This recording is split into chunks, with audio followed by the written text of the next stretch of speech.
한 영혼을 구원하는 것은 전적으로 내가 노력하고 헌신해서 되는 것지만 사실은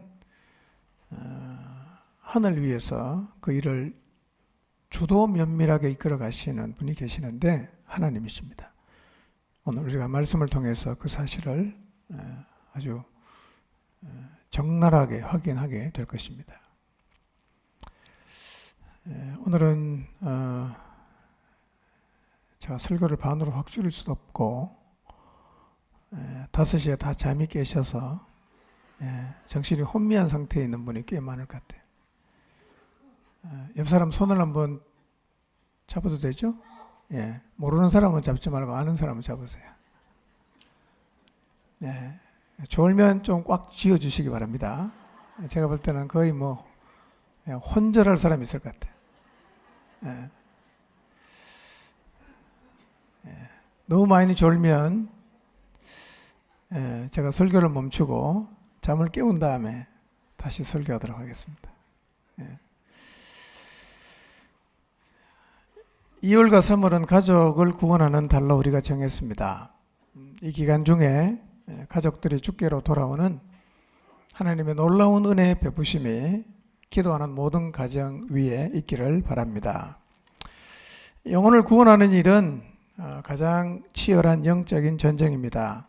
왜냐하면 영혼을 구원한다는 말은 악한 자에게 사로잡혀 있는 영혼들을 그 악한 자의 손에서 빼앗아 온다는 말이기 때문입니다.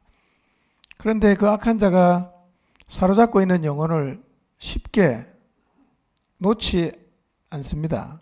그래서 빼앗아 오려고 하면 한판 전쟁을 벌여야 되고 반드시 이 전쟁에서 이겨야 됩니다. 악의 영과의 싸움에서 이겨야 그 영혼을 구원할 수 있다는 말을 이론으로 듣지 마시기를 바랍니다. 이것은 매우 실제적인 얘기입니다. 악한 영과의 싸움에서 이기는 방법은 아시는 것처럼 영적으로 무장하는 것인데, 음식을 만드는 방법을 많이 알고 있다고 해서 배가 불러지는 것이 아닌 것처럼 무장하는 방법을 이론적으로 잘 알고 있다고 자동으로 무장이 되는 것은 아닙니다. 사단은요, 우리가 복음을 들고 나가려고 하면 내가 복음을 전하려고 하는 그 상대방을 공격하기 전에 누구를 공격하느냐 하면 복음 전하려고 하는 나부터 공격합니다. 우리의 결심이 강할수록 더 극렬하게 우리 자신들을 공격합니다. 그래서 유혹도 심하고 마음도 많이 흔들려고 할 것입니다. 왜냐하면 복음을 들고 가는 사람을 무너뜨리는 것이 사단의 입장에서는 가장 효과적인 방법이기 때문에 그렇습니다. 이 사실을 기억하시고 복음을 전하고자 한다면 무엇보다도 나 자신이 영적으로 무너지지 않는 것이 매우 중요합니다. 우리가 여기에서 무너지게 되면 영혼을 위해서 못 나갑니다. 그리고 설령 나간다고 해도 아무런 결과를 얻지 못하게 될 것입니다. 죄를 짓고 나서 전도할 사람 만나기로 약속하고 갔어요. 내가 힘차게 말할 수 있겠습니까? 못하죠. 그냥 말만 하고 오는 거예요. 이걸 사단이 계속해서 노리고 있습니다. 그래서 복음을 들고 가겠다고 결심하면 우리는 무엇보다도 우리 자신을 영적으로 잘 방비를 해야 합니다. 그런데 이것보다 더 원초적인 공격이 하나 있습니다. 그게 뭐냐면 이런저런 이유들로 우리들이 무장을 하지 못하게 하는 것입니다. 무장 안 하면 그냥 사단이 그렇게 힘을 안 써도 우리가 제풀에 다 꺾이니까. 그래서 복음을 들고 가는 사람에게 가장 필요한 것은 영적으로 무장해서 깨어있는 일이고, 이것이야말로 가족 구원을 위한 대장정의 출발점이 됩니다. 그렇기 때문에 여러분이 가족 구원을 위해 기도하고 있다면 구원해야 될 그 사람만 생각하지 마시고 사단이 노리는 1차 대상이 나라는 사실을 기억하셔야 됩니다. 그리고 단단히 영적으로 무장을 하셔야 합니다.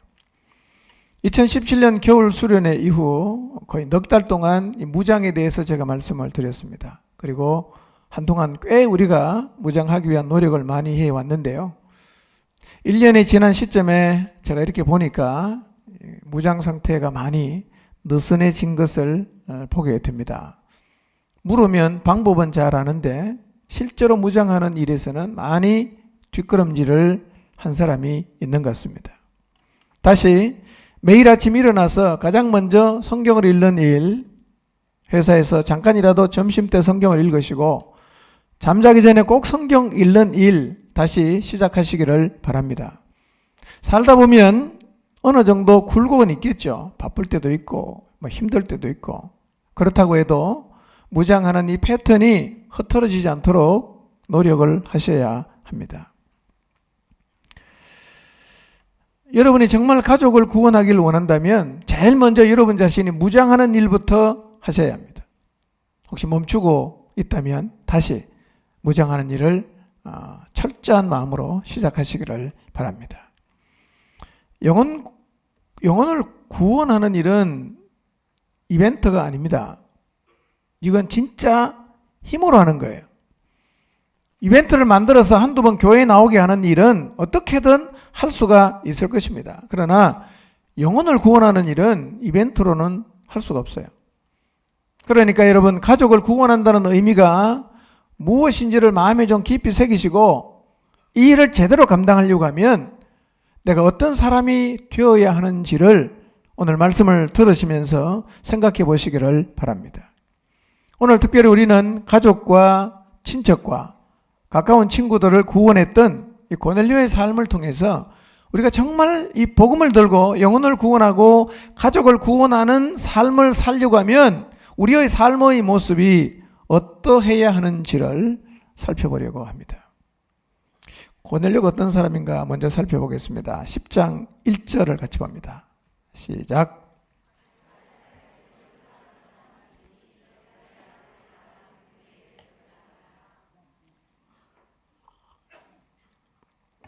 지난주에는 믿음이 좋다고 예수님에게 칭찬을 받았던 가버나움에 살고 있던 백부장을 살펴봤는데 오늘은 가이사랴에 있는 이탈리아 부대라는 로마 군대의 백부장인 고넬료를 좀 살펴보겠습니다.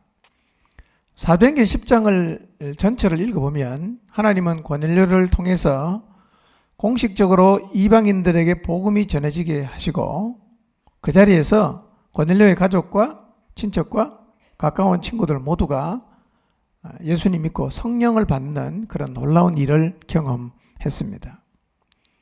물론 순서상으로 고넬료가 먼저 믿고 가족과 친척과 친구를 구원한 건 아니지만 이 고넬료라는 한 사람을 통해서 가족과 친척과 가까운 친구들이 동시에 다 예수님을 믿게 되었는데요. 이 과정을 살펴보면 정말 놀랍습니다. 이 고넬료를 통해서 하나님이 이들을 구원하는 과정을 살펴보면 구원의 역사는 하나님이 주도하시는구나 하는 것을 우리가 금방 알게 돼요. 어떻게 구원하셨는지를 좀 보도록 하겠습니다. 자, 3절에서 6절인데요. 표준 세번역으로 읽겠습니다. 읽어봅니다. 시작.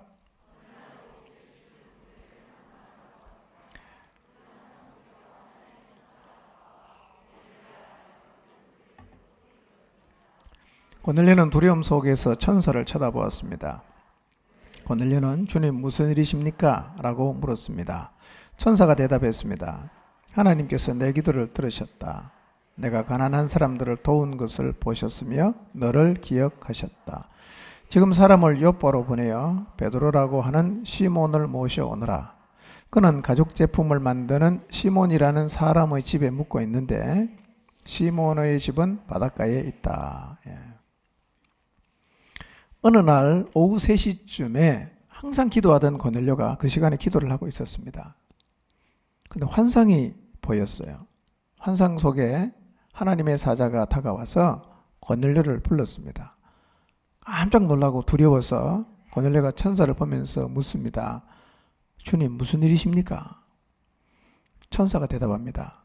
하나님께서 내 기도를 들으셨다. 내가 가난한 사람 도운 것을 보셨으며 너를 기억하셨다. 그렇게 말씀하시면서 사람을 욥바로 보내서 베드로라고 하는 시몬을 모셔오라고 합니다. 그리고 욥바에서 베드로가 누구 집에 있는지, 그리고 그 집의 위치가 어디 있는지까지도 다 알려줬어요. 고넬료가 하나님을 믿고 있었거든요. 이방인인 고넬료가 하나님을 믿고 있었다는 걸 보니까 고넬료가 이방 유대교인인 것으로 추정할 수 있습니다.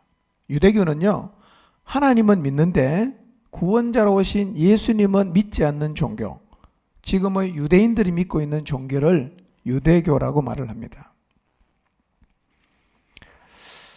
자, 하나님이 만약에 고넬료를 구원하기를 원한다면, 그래서 구원자로 오신 예수님을 전해 주려고 한다면 그냥 천사를 통해서 직접 전해주거나 아니면 하나님이 직접 복음을 전해줘도 될 텐데 무엇 때문에 베드로를 불러오라고 이렇게 복잡한 과정을 거치게 하는 것일까요? 이유는 복음 전파하는 일은 하나님께서 먼저 믿는 자에게 위탁을 하셨습니다. 그래서 하나님은 반드시 그 순서를 따라 복음이 전해지게 합니다. 오늘날도 복음 전파는 반드시 먼저 믿는 사람들을 통해서 다른 사람에게로 가게 되어 있습니다. 그렇기 때문에 먼저 믿는 사람들이 입을 다물고 있으면 복음 전파의 일은 거의 요원해지는 겁니다. 방법이 없어지는 겁니다. 그래서 하나님은 먼저 믿는 우리에게 계속해서 입을 열어 복음을 전하라고 도전하시는 겁니다. 우리가 입을 닫고 있으면 복음이 더 이상 퍼져나갈 수가 없어요. 우리에게 위임하셨기 때문에.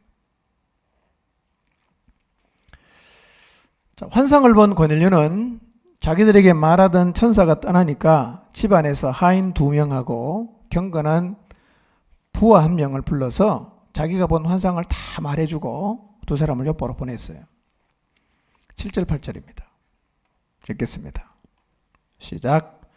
마침 말하던 천사가 떠나매 고넬료가 집안 하인 2과 부하 가운데 경건한 사람 하나를 불러 이 일을 다 이루고 욥바로 보내니라. 예. 이걸 보면 역시 고넬료답습니다. 하나님을 경외했던 고넬료는요, 환상을 보자마자 하인 2명하고 경건한 부하 1명을 욥바로 보냅니다. 참고로 가이사랴에서 욥바까지의 거리는 한 50km 됩니다. 조금 빨리 걸어가면 한 10시간 정도 걸어가면 갈 수 있는 거리입니다. 9절과 10절을 봅니다. 시작.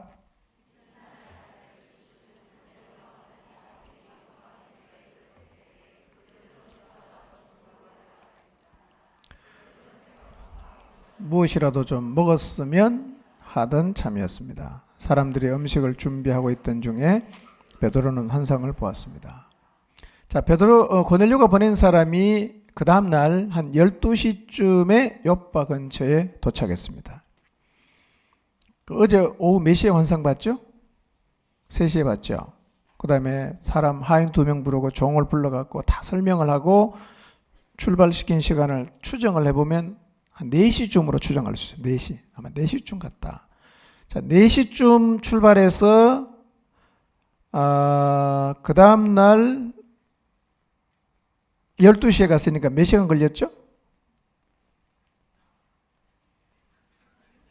예. 멍하기 때문에 가끔 이런 질문을 해야 됩니다. 오후 4시에 가서 그 다음날 정오에 도착했으면 몇 시간 갔죠? 20시간 갔죠? 20시간. 예, 20시간. 50km 떨어진 거리를 20시간에 갔다. 아마 이 말은 가다가 좀 자다가 다시 일어나서 걸어갔을 것으로 생각합니다. 자, 그렇게 도착했을 때가 12시인데 마침 그 12시에 지금 베드로가 뭐 하고 있어요? 기도하고 있어요. 지붕에 올라가 있습니다. 이 상황을 잘 보세요. 아구가 너무 잘 맞는 것 같지 않아요? 환상 보고 사람 보냈어요. 가다가 중간에 자고 도착했는데 도착할 때쯤 되니까 베드로가 지금 지붕에 올라가서 기도하고 있고 그때 뭘 봤죠? 환상을 봤어요. 그런데 그 시간에 베드로가 기도하다가 환상을 봤는데 매우 특별한 환상이었어요. 자, 환상의 내용이 11절에서 16절까지 나와 있는데요. 표준 세번역을 읽어봅니다. 시작.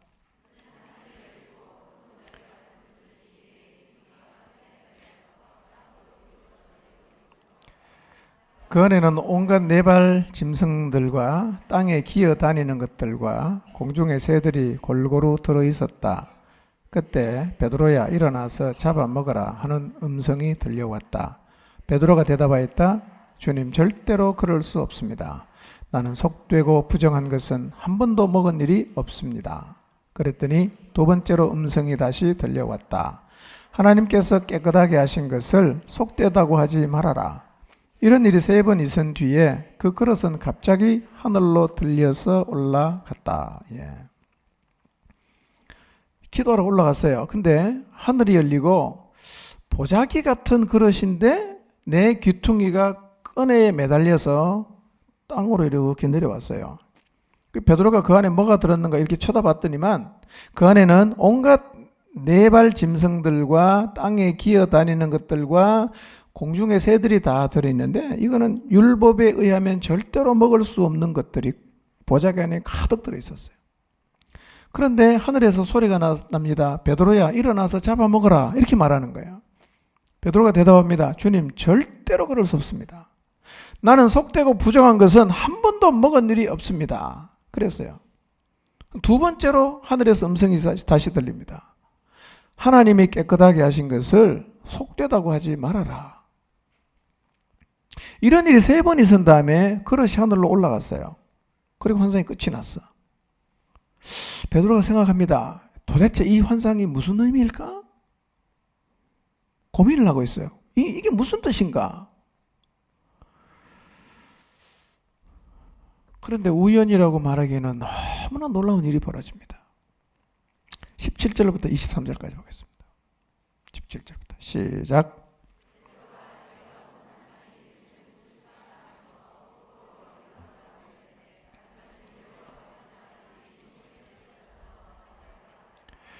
그들은 큰 소리로 베드로라는 시몬이 여기에 묵고 있는지를 묻고 있었다. 베드로가 그 환상을 곰곰이 생각하고 있는데 성령께서 말씀하셨다. 보아라, 3사람이 너를 찾고 있다. 내려가거라. 그들은 내가 보낸 사람들이니 의심하지 말고 함께 가거라. 그래서 베드로는 그들에게 내려가서 물었다. 보시오, 내가 당신들이 찾고 있는 사람이요. 무슨 일로 오셨소? 그들은 베드로에게 대답하였다. 고넬료라는 백부장이 보내서 왔습니다. 그는 의로운 사람이요 하나님을 두려워하는 사람입니다. 그는 온 유대 백성에게 존경을 받고 있습니다. 그는 사람을 보내어 당신을 집으로 모셔다가 말씀을 들으라는 지시를 거룩한 천사에게서 받았습니다. 베드로는 그들을 불러들여서 묻게 하였다. 이튿날 베드로는 일어나서 그들과 함께 떠났는데 요바에 있는 신도 몇 사람도 그와 함께 갔다. 기도로 올라갔다가 환상을 봤는데 아주 특이한 환상을 봤어요. 베드로가 속으로 이게 도대체 무슨 뜻이지? 하나님이 이 환상을 통해서 내게 뭘 말씀하시는가? 이렇게 속으로 고민을 하고 있는데 바로 그때 누가 도착했습니까? 고넬료가 보낸 사람들이 시몬의 집 문 앞에 도착했어요. 약속을 하고 와도 이렇게 하기가 쉽지 않아요. 근데 정말 한치의 오차도 없이 누군가가 일을 진행하고 있다는 것이 보여요. 보세요. 보낸 사람이 요바에 도착할 때쯤 돼서 베드로는 기도로 올라가고 베드로가 올라가서 환상을 보고 이게 무슨 뜻인지 고민하고 있던 그때에 고넬료가 보낸 사람들이 집 앞에서 큰 소리로 여보시오, 시몬이라고 하는 베드로가 혹시 이 집에 묵고 있어? 라고 큰 소리로 물었단 말이에요. 누군가가 주도적으로 상황을 만들어가고 있는 게 보이지 않습니까? 그때 베드로는 지붕 위에서 이게 도대체 무슨 환상의 의미가 도대체 무엇일까 곰곰이 생각하고 있는데 성령께서 말씀하십니다. 보아라, 3사람이 너를 찾고 있다. 일어나 내려가라. 그리고 의심하지 말고 함께 가라. 그래서 환상을 보고 또 이 천사의 음성을, 성령의 음성을 들었던 베드로가 지붕에서 내려옵니다. 그리고 말합니다. 보시오, 내가 당신들이 찾고 있는 사람이요. 무슨 일로 오셨어? 베드로가 대답합니다. 고넬료라는 백부장이 보내주었습니다. 그는 의로운 사람이고 하나님을 두려워하는 사람입니다. 그런데 그가 사람을 보내서 당신을 집으로 모셔다가 말씀을 들으라는 지시를 거룩한 천사에게 받았습니다. 베드로가 그들을 집으로 불러들입니다. 그리고 묵게 합니다. 다음 날 아침 그들은 일어나서 베드로와 그들과 함께 가이사랴로 떠났습니다. 자, 여기까지 과정을 다시 한번 살펴봅시다. 고넬료의 가정과 친척과 친구들을 구원하기 위해서, 그리고 이 복음이 유대와 사마리아를 지나 이제 땅끝까지 가게 하시려는 이 일을 하나님이 얼마나 주도 면밀하게 이끌어 가시는지를, 저는 이 말씀을 묵상하면서 이런 생각을 했어요. 우리가 정말 하나님 앞에 기도한다면 하나님께서 우리의 가족을 구원하는 일도 이렇게 주도 면밀하게 이끌어 가실 것이라는 믿음이 생겼습니다. 제일 먼저 하나님께서 이 역사를 위해서 고넬료에게 환상을 보이셨어요. 그런데 고넬료는 잘 몰랐는데 하나님께서 고넬료에게 이 환상을 보여주기 전에 하신 일이 있어요. 그게 뭐냐면 베드로를 가이사랴에 가까운 요빠까지 오게 하신 거예요. 9장 앞에 있는 말씀을 보면 베드로가 사방을 다니고 있어요. 여기도 가고 저기도 가고 다니고 있는데 루다에 가서 에니야를 고치고, 근데 어떤 소식이 들리느냐 하면 요빠에 다비다라는 여제자가 죽었다는 소식을 듣습니다. 그래서 베드로가 요빠로 갑니다. 그리고 그 죽은 다비다를 살렸어요. 그리고 시몬의 집에 잠시 머무르고 있었습니다. 왜 하나님이 베드로를 루다를 지나 요빠에 가서 한 여인을 고치고 무두장의 시몬의 집에 머물게 하셨을까요? 이것은 고넬료 일가를 구원하기로 작정하신 하나님께서 고넬료에게 환상을 보이기 전에 베드로를 요빠에 불러서 대기시켜 놓은 겁니다. 대기시켜 놓고 보여주는 거예요. 하나님이 주도적으로 하시는 거예요. 여러분, 가족 구원의 역사도 하나님이 주도적으로 하실 거예요. 믿습니까? 그래서 구원의 역사는 내가 하는 것 같지만 사실은요, 하나님이 하시는 거예요. 그런데 일이 진행되는 과정을 보면 정말 기가 막힌 타이밍에 모든 것이 연결이 되게 하십니다. 여러분도 이런 하나님의 주도적인 역사를 통해서 여러분의 가정 가운데 구원의 역사가 일어나기를 소망하시기를 바랍니다. 이뿐 아닙니다. 고넬료가 환상을 본 뒤에 하인 둘과 부하 한 명 보냈는데 도착할 때쯤 돼서 베드로가 뭐합니까? 기도하고요. 환상을 본 다음에 하나님 왜 베드로에게 이 환상을 보여주셨을까요? 유대인들은요, 이방인에 대한 지독한 편견을 가지고 있어요. 유대인에게 이방인은 사람이 아니에요. 짐승입니다. 어떤 랍비는 이렇게 말합니다. 이방인은 무엇 때문에 하나님이 만들었는가? 지옥의 불쏘시개로 쓰기 위해서 만들었다. 인간이 아니었어요. 그러니까 유대인들은 이방인에게 복음을 들고 못 갑니다. 완전히 편견에 사로잡혔기 때문에 절대로 갈 수가 없습니다. 그래서 하나님은 이 베드로에게 매우 충격적인 환상을 보여주신 거예요. 도저히 먹을 수 없는 짐승을 가득 담은 보자기 내려서 너 먹어라. 나 못 먹습니다. 먹어라. 못 먹습니다. 3번 있었어요. 그래서 하나님은 이 환상을 통해서 도저히 상종할 수 없는 사람 취급하는 이방인을 향해서 베드로가 나갈 수 있도록 마음을 준비를 시키셨어요. 환상을 본 다음에 고민합니다. 이게 도대체 무슨 뜻인가? 그때 보낸 사람이 시몬의 집 문 앞에 와서 시몬이 이 집에 있느냐고 큰 소리를 쳤어요. 소름이 끼칠 정도로 일이 너무나 정확하게 진행이 되고 있습니다.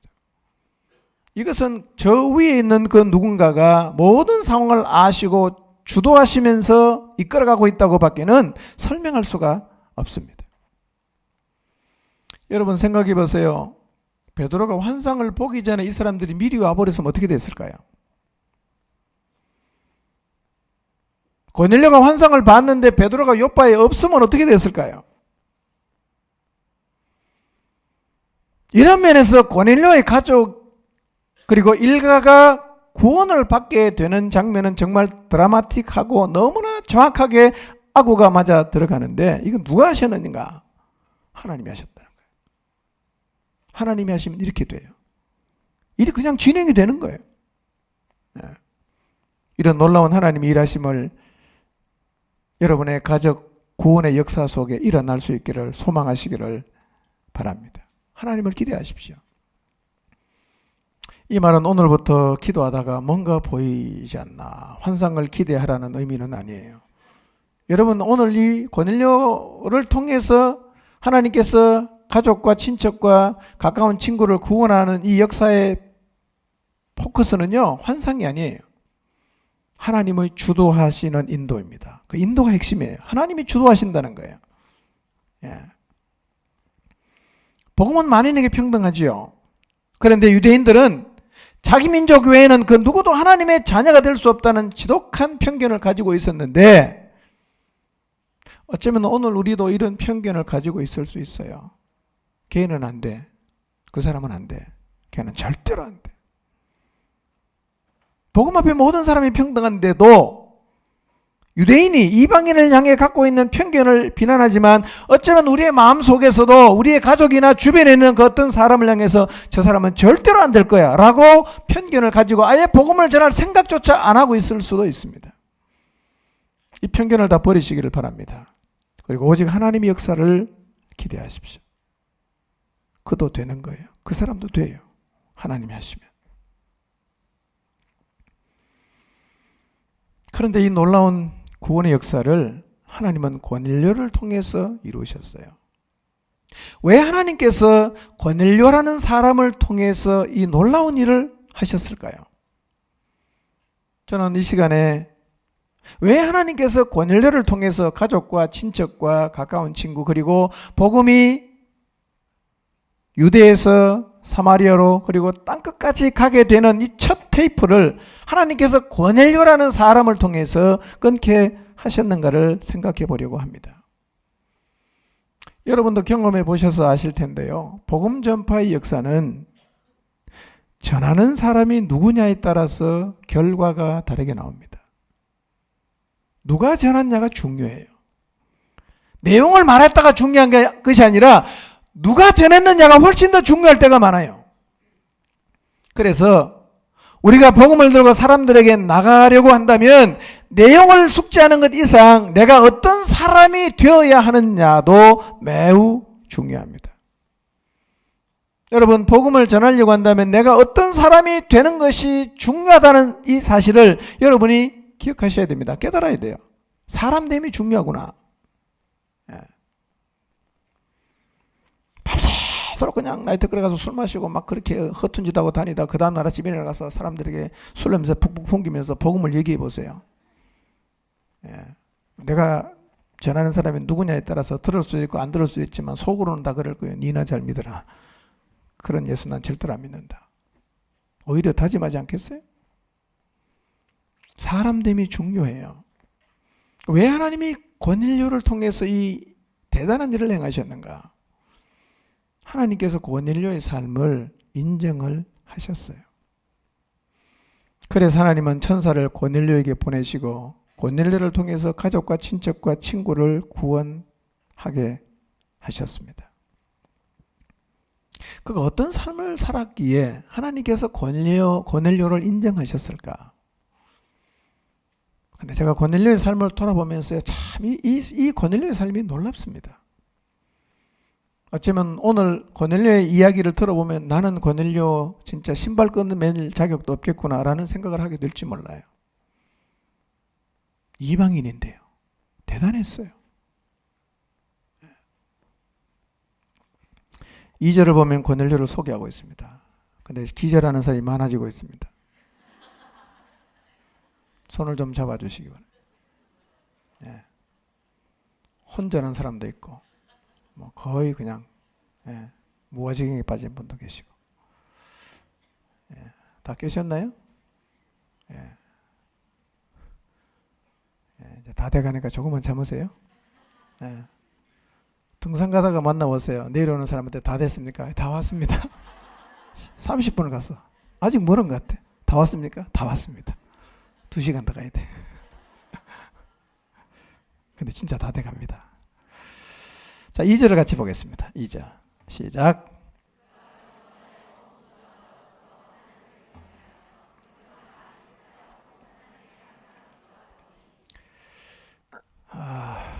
뭐 사도행전 10장 2절을 우리가 많이 읽었잖아요. 그렇죠? 여러분도 뭐 수도 없이 많이 읽었을 거예요. 저도 많이 읽었어요. 근데 이 말씀이 저는 굉장히 새롭게 다가왔어요. 굉장히 새롭게 다가왔습니다. 아, 이렇게 살아야 되겠구나. 이렇게 사는 게 근데 쉽지는 않겠구나. 네. 고넬료는요,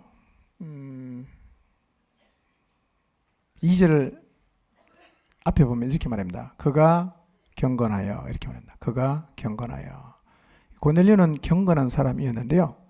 이 경건하다는 그 헬라 원어 유세베스라는 말은 이런 뜻이 있습니다. 번역이 참 어려운 말입니다. 경건하다는 게요. 신앙심이 깊다, 이런 뜻입니다. 신앙심이 깊다. 고넬료는 참 신앙심이 깊었어요.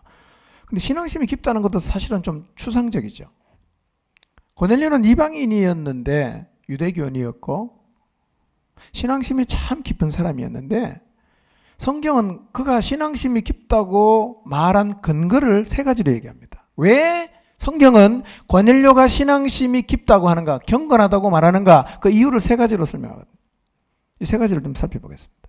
첫 번째, 그가 경건하여 온 집안과 더불어 하나님을 경외했다 그랬습니다. 첫째로 그는 온 집안과 더불어서 하나님을 경외했어요. 오늘 저는 이 경외했다는 말을 좀 깊이 생각해 보려고 합니다. 오늘은 다 말씀드릴 수 없겠지만 저는 여러분이 오늘 이후에 기도하면서라도 이 경외한다는 말을 좀 마음속 깊이 좀 헤아려 보시고 이 말씀 앞에서 여러분이 과연 하나님을 경외하고 있는지를 한번 돌아보게 되시기를 바랍니다. 경외했다는 말은 쉽게 설명하면 두려워했다는 말입니다. 두려워했어요. 이방인이었습니다. 근데 그는 하나님을 두려워했어요. 제가 생각할 때 오늘 우리들에게 사라진 것이 많지만 그 중에 가장 극명하게 드러나는 것 하나가 뭐냐면 하나님을 향한 경외심입니다. 많은 사람들이 특히 많은 그리스도인들까지도 하나님을 두려워하지 않아요. 하나님을 두려워하지 않습니다. 여러분 하나님 두려워하십니까? 하나님을 두려워하지 않아요. 왜 우리가 하나님을 두려워하지 않을까요? 이유가 여러 가지 있겠지만 저는 우리가 하나님을 두려워하지 않는 가장 큰 이유가 하나님이 오래 참으시기 때문에 그런 것 같아요. 죄를 지어도 적시로 하나님이 벌을 안 주니까 인간들이 자꾸만 하나님 앞에서 이 죄 짓는 마음이 담대해졌어요. 죄를 짓고 나서도 하나님을 두려워하지 않습니다. 그런데 고넬료는 하나님을 두려워했어요. 그렇게 죄를 많이 지었기 때문에 고넬료가 하나님을 두려워했을까요? 우리가 알아야 될 것은 하나님은 오래 참지만 그냥은 절대로 안 넘어갑니다. 이걸 기억하셔야 돼요. 그렇기 때문에 하나님이 오래 참는다고 하나님을 경시하거나 하나님을 함부로 대하면 안 됩니다. 여러분 하나님 욕할 수 있어요. 하나님 부정할 수 있어요. 하나님 무시할 수 있습니다. 하나님 희롱할 수도 있어요. 근데 아무 일이 안 일어날 수 있습니다. 그런데 기억하십시오. 그게 절대로 끝은 아니에요. 하나님은 정말 오래 참습니다. 그러나 반드시 갚아줍니다. 이 사실을 안다면 우리는 하나님을 두려워해야 됩니다. 두려워해야 돼요. 하나님이 하지 말라는 일을 하면 떨어야 됩니다. 우리는 너무 담대해요. 하나님이 하지 말라고 하는 일을 하면서 눈 하나 깜짝하지 않습니다. 이게 뭐냐? 하나님을 경외하지 않는다는 거예요. 고넬료는 어떤 사람인가? 하나님을 경외했어요. 하나님을 두려워했어요. 하늘에 하나님이 살아계세요. 그분이 하늘에서 이 땅에 사는 사람을 지금 보고 있어요. 근데 그 중에 고넬료라는 사람은 다른 사람과는 다르게 하나님을 정말 두려워하는 사람이었어요. 이런 고넬료를 하나님 보시면 인정을 할까요, 안 할까요?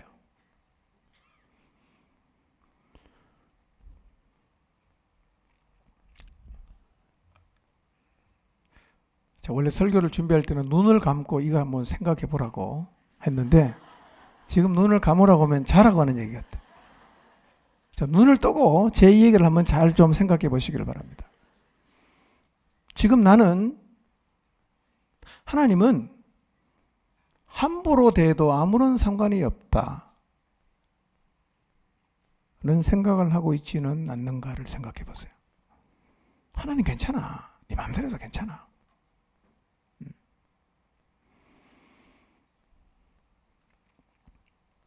하나님 말씀을 불순종해도 아무런 일이 일어나지 않는 경험을 하면서 하나님은 무시하고 살아도 괜찮구나 라는 생각을 하고 있지 않는지도 생각해 보십시오. 하나님 무시해도 괜찮아. 아무 일도 안 일어나더라. 네. 2.2m로는 안 뜨니까 괜찮아요. 잠 깨워주신 하나님.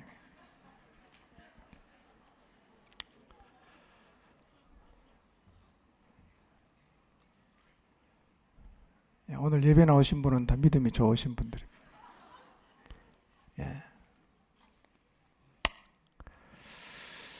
예배 드리다가 지진이 너무 심하게 나서 그냥 교회가 무너져서 뭐 죽을 수도 있겠죠. 너 뭐 하다가 왔냐? 나 마지막에 예배 드리다가 왔다. 어? 아니 술 먹다가 죽는 것보다는 예배 드리다가 훨씬 낫지 않아요? 괜찮아요. 네. 어차피 우리 인생은요 죽음으로 평가되는 게 아니에요. 네, 저편에 가야 하는 겁니다. 네. 너무 겁내지 마세요. 괜찮아요. 네. 정신 다 돌아왔죠? 네. 여러분 하나님 두려워하십니까? 하나님 두려우세요?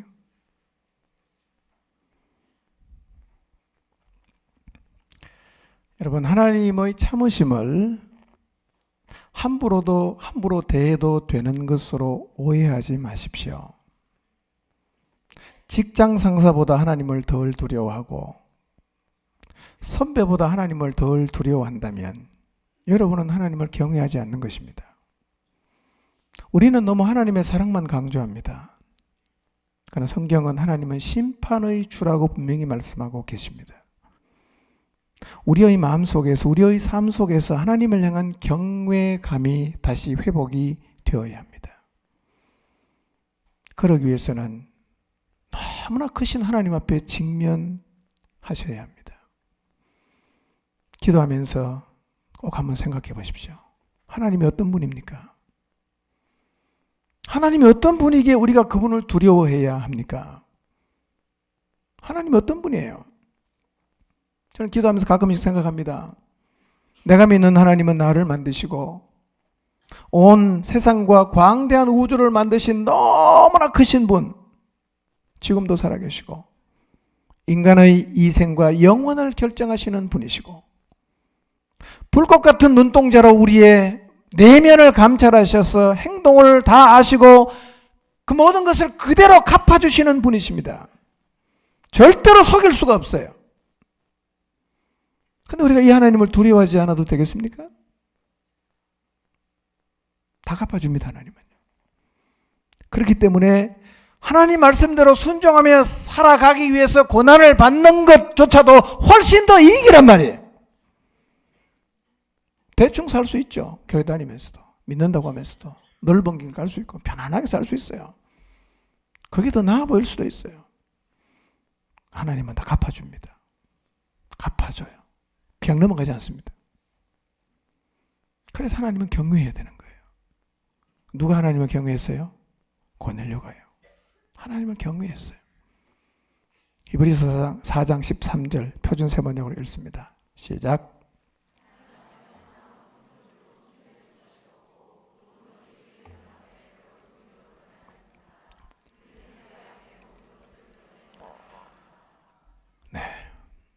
하나님 앞에서는 아무것도 숨길 수가 없어요. 모든 게 다 드러난답니다.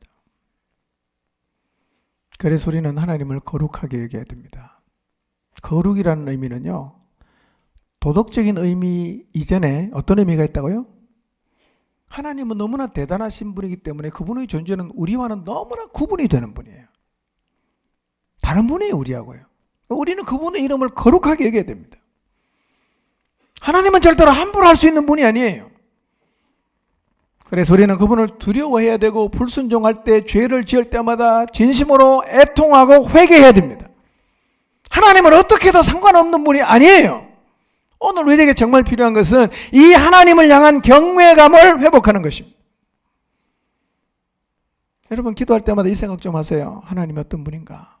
광대하신 분, 온 우주를 창조하신 분. 근데 나의 아버지가 되시고 지금도 살아계시고 나의 모든 것을 다 알고 계시는 분이고, 네.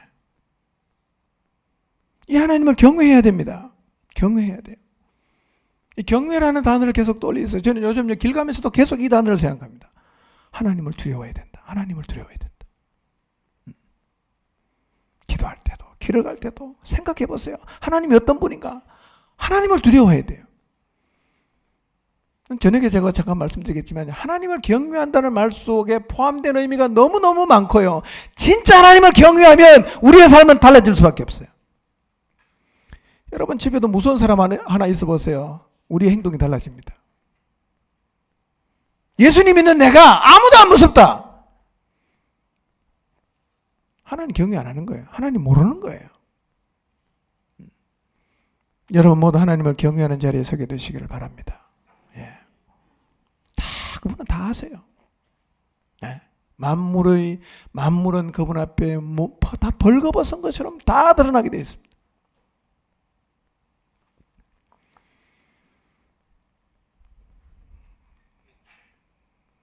(34절과 35절을) 봅니다. 읽습니다. 시작.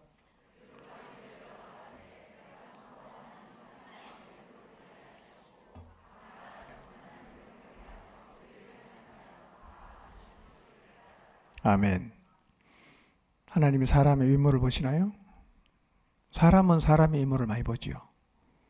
예, 그렇게 위대한 선지자 사무엘도요, 사울을 세우고 하나님 버렸다고 하니까 두 번째 사람 찾으러 갈 때도 뭘 봤습니까? 용모와 신장을 봤어요.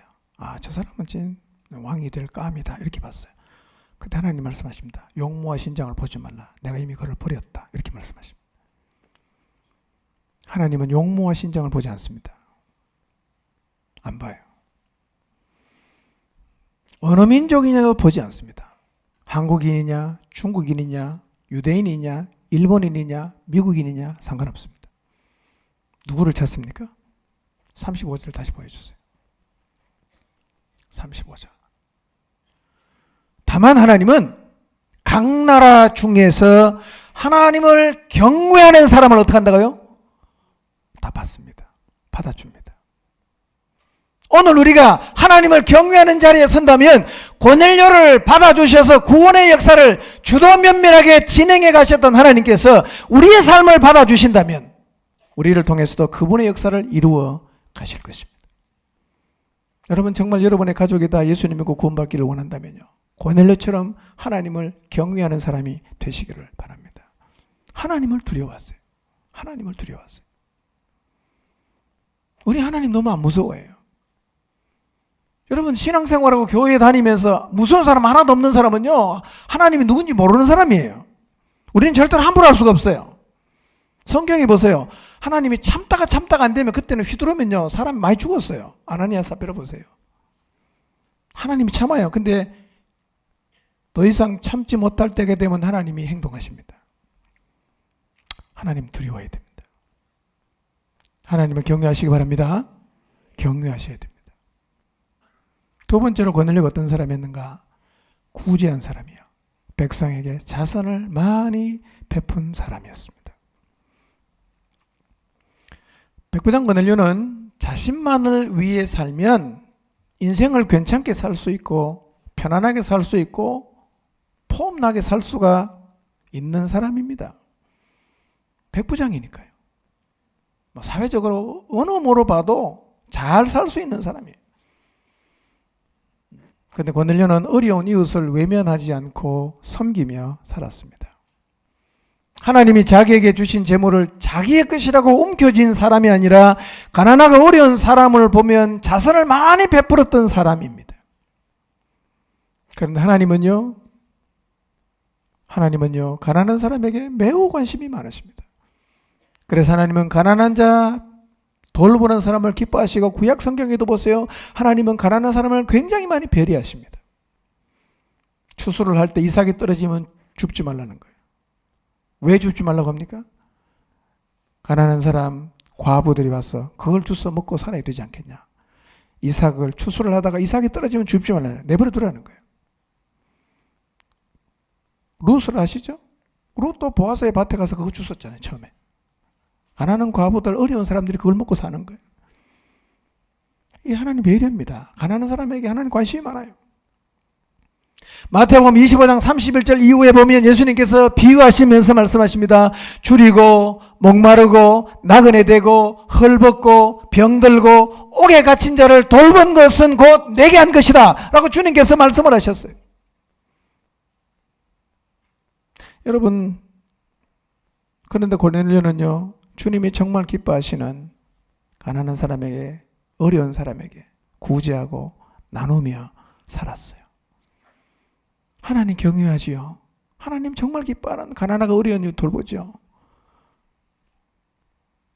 하나님 보면 고넬료가 얼마나 이쁘겠어요.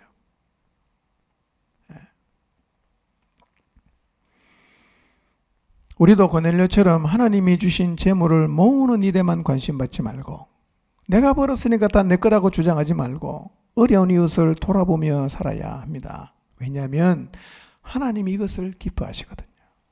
하나님이 이것을 기뻐하시거든요.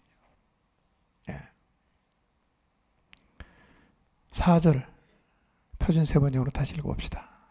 4절 읽습니다. 시작. 고넬료가 천사를 주시하여 보고 두려워서 물었다. 천사님 무슨 일입니까? 천사가 대답하였다. 내 기도와 자선 행위가 하나님 앞에 상달되어서 하나님께서 기억하고 계신다. 고넬료의 구제가 하나님에게 상달이 됐어요.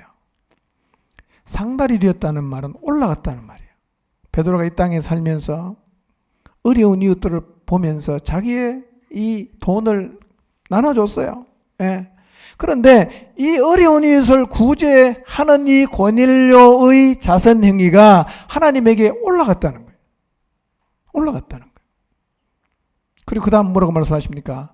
하나님은 고넬료를 기억하시고 계셨어요. 우리가 이 땅에 살면서 가난한 이웃들을 돌아보고 섬기고 구제한 것들, 여러분 다 하나님이 올라가는 거예요. 그리고 하나님은 다 기억하고 있어요. 가난한 자를 돕는 것은 하나님에게 빌려주는 거라고 성경이 말씀하고 있습니다. 고넬료 그렇게 살았어요. 풍요를 추구하고 돈을 신으로 삼는 사람이 많은 이 세상에서 어려운 이웃을 구제하며 산다는 말은 돈이라는 신을 내려놓은 것이기 때문에 구제는 깊은 신앙심의 표현입니다. 이것이 경건이에요. 경건이. 그래서 하나님은, 성경은 이런 고넬료를 경건하다고 말하는 겁니다. 신앙심이 깊다는 거예요. 여러분이 얻은 수입의 몇 퍼센트를 어려운 이웃을 위해서 사용하고 계시나요? 10,000원, 20,000원 주기 어렵다면 배대수도 헌금이라도 하세요. 어려운 것 같이 나누게. 하나님 기억하십니다. 세 번째, 고넬료는 항상 하나님 앞에 기도한 사람이었어요. 성경을 먼저 한번 봅시다. 성경을 봐야 됩니다. 자막이 안 나옵니다. 2절을 보겠습니다. 2절 읽습니다. 시작. 그가 경건하여 온 집안과 더불어 하나님을 경외하며 백성을 많이 구제하고 하나님께 항상 기도하더니. 그랬어요. 항상 기도한 사람이요. 고넬료는요. 항상 기도를 했어요. 지난 시간에는 제가 말씀드렸잖아요. 여기 손고 나와 있죠? 항상 기도하려면 뭐가 필요합니까? 믿음이 필요한 거예요. 왜 기도하다가 다 중간에 낙망하고 기도를 멈추냐? 믿음이 없으니까 기도를 자꾸 멈춘단 말이에요. 그런데 고넬료라는 사람은 항상 기도했다는 말을 보니까 그가 하나님을 향해서 뭘 갖고 있었다는 얘기입니까? 믿음을 갖고 있었어요. 항상 기도했어요. 고넬료가 항상 기도했다는 말은 그가 하나님을 진실되게 믿었다는 말입니다.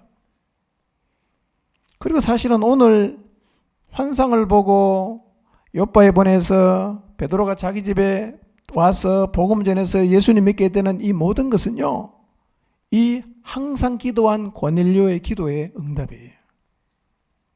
네. 항상 기도했는데 3절에 보니까 하루는 제 9시쯤 되어 환상 중에 밝히 보매 그랬어요. 그러니까 늘 기도했는데 기도가 하나님에게 상달이 되고 하나님이 기억하고 계시다가 오늘 하나님께서 그 기도에 응답하신 게 사도행전 10장이에요. 여러분이 항상 기도한다면 반드시 여러분의 삶 가운데서도 하나님께서 주도 면밀하게 여러분의 기도에 응답하시는 자리에 반드시 서게 될 것입니다. 기도의 응답이에요, 이게. 기도는 시간 낭비 아니죠? 기도를 해보세요. 기도 자체는 굉장히 축복입니다.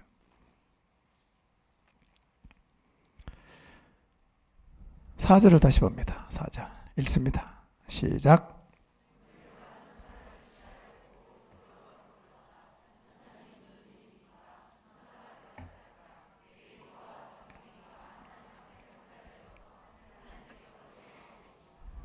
네.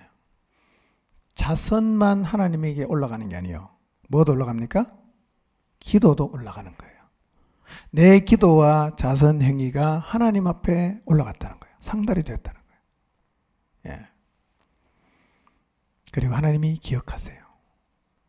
여러분의 기도는 다 하나님에게 올라갑니다. 그리고 여러분이 드린 기도는 하나님이 다 기억을 하고 계십니다. 고넬료에게 10장은 항상 드린 기도에 대한 하나님의 응답이었어요. 환상을 보이십니다. 베드로 준비시킵니다. 그리고 베드로를 그 집에 오게 합니다. 놀라운 일이에요. 사실은 전무후무한 일입니다. 저는요, 사도행전 10장이 마음으로 잘 안 받아들였던 시절이 굉장히 오래됐어요. 지금부터 한 20년 됐습니다. 20년 넘었네요. 복음을 전했는데요, 제 기억 속에 5년 동안 복음을 말했는데 한 명도 예수님을 안 믿었어요. 그때는 너무 답답했어요. 그런데 사도행전 10장 읽어보니까 이방인들이 설교 몇 번 들었어요? 한 번 듣고 다 믿었잖아. 뭐야 이게 도대체? 5년을 해도 한 명도 안 믿는데 한 번 설교하고 다 믿었잖아요. 이게 과연 사실일까? 이 성경이 진짜 사실일까? 근데 우리도 한 번 설교 듣고 예수님 믿는 사람 생겨났습니다. 거짓말하니. 하나님 역사하시면요, 한 번 딱 설교 들어도, 한 번 딱 복음 들어도 예수님 믿을 수가 있습니다. 예. 기도하면 상달돼요. 하나님은 다 기억합니다. 그리고 그분의 때가 되면 이렇게 응답을 하시는 거예요. 근데 안타까운 일이 뭐냐? 항상 기도하는 사람이 너무 적다는 거예요. 항상 기도를 안 하는 거예요. 오늘 이후로 여러분 고넬료처럼 항상 하나님 앞에 기도하는 자리에 서게 되시기를 바랍니다. 여러분 정말 가족 구원의 역사를 보기를 원한다면 항상 하나님 앞에 기도해 보세요. 기도는 다 하나님께 올라갑니다. 그리고 다 기억하고 있어요. 그리고 하나님의 때가 되면 반드시 우리의 기도에 하나님은 응답을 하십니다. 항상 기도하는 사람이 되시기를 바랍니다. 24절을 봅니다. 24절. 읽겠습니다. 시작.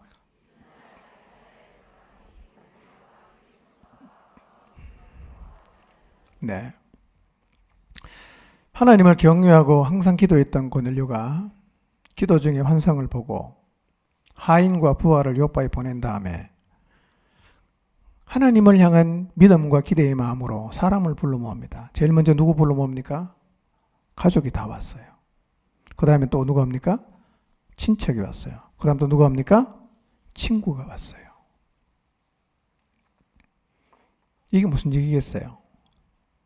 고넬료의 마음속에 자기가 알고 있는 주변 사람들에게 복음을 듣게 하려는 열망이 있었다는 거예요. 하나님을 믿게 만들려는 열망이 있었다는 것입니다. 많이 불러 모았어요. 예. 그래서 저는 이런 생각을 했어요. 부른다고 다 오겠습니까? 부른다고? 고넬료처럼 살면 부르면 옵니다. 예. 고넬료처럼 살면 부르면 오지요. 하나님 경외하지요. 기도하지요. 구제하지요. 하나님을 경외한다는 말 속에 포함된 게 너무 많아. 이런 고넬료를 보면 그가 부르면 안 올 사람이 없을 거예요. 여러분, 부르면, 복음을 듣는 자리에 부르면 올 수 있는 삶을 살게 되시기를 바랍니다. 네가 믿는 예수라면 난 절대로 안 믿는다. 네가 천국 가면 나는 반드시 난 지옥을 가고 싶다. 지옥이 나쁜 것이지만 너를 볼 수 없으니까 난 지옥 가겠다. 이런 얘기는 굉장히 부끄러운 얘기인데요. 이런 얘기를 또 그냥 하는 분이 계세요.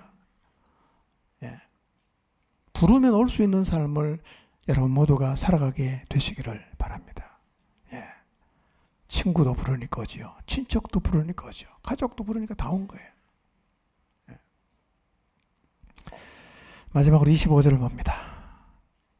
베드로를 맞이하는 고넬료의 태도를 한번 보겠습니다. 25절 읽습니다. 시작.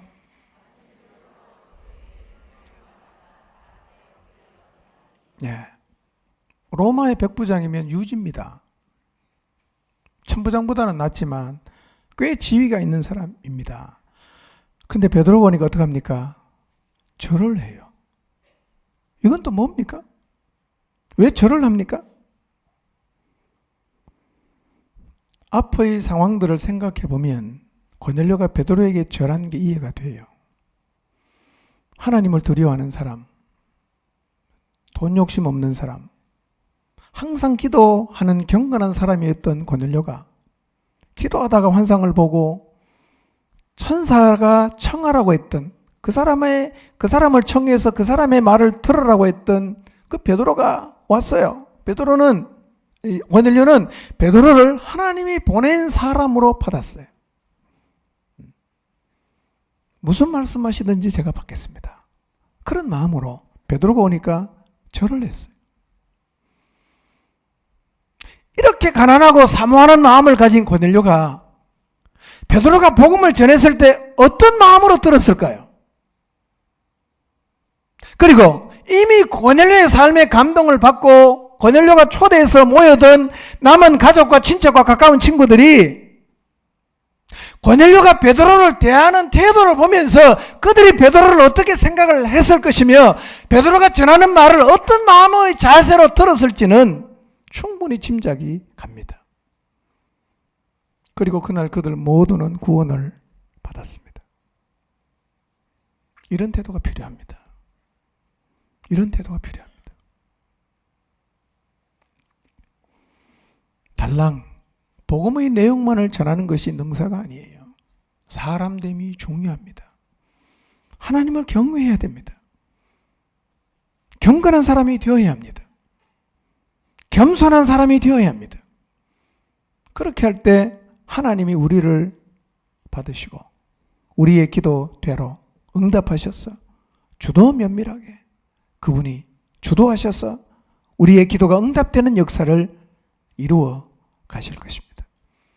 우리 모두도 고넬료와 같은 사람이 되어서 고넬료의 가족과 친척과 가까운 친구를 구원하기 위해서 정말 한치 오차도 없이 주도적으로 구원의 역사를 이끌어 가신 하나님의 일하심들이 동일하게 가족 구원을 위해서 기도하는 여러분 모두의 삶 가운데서도 동일하게 나타나게 되시기를 주님의 이름으로 축복합니다. 기도하겠습니다.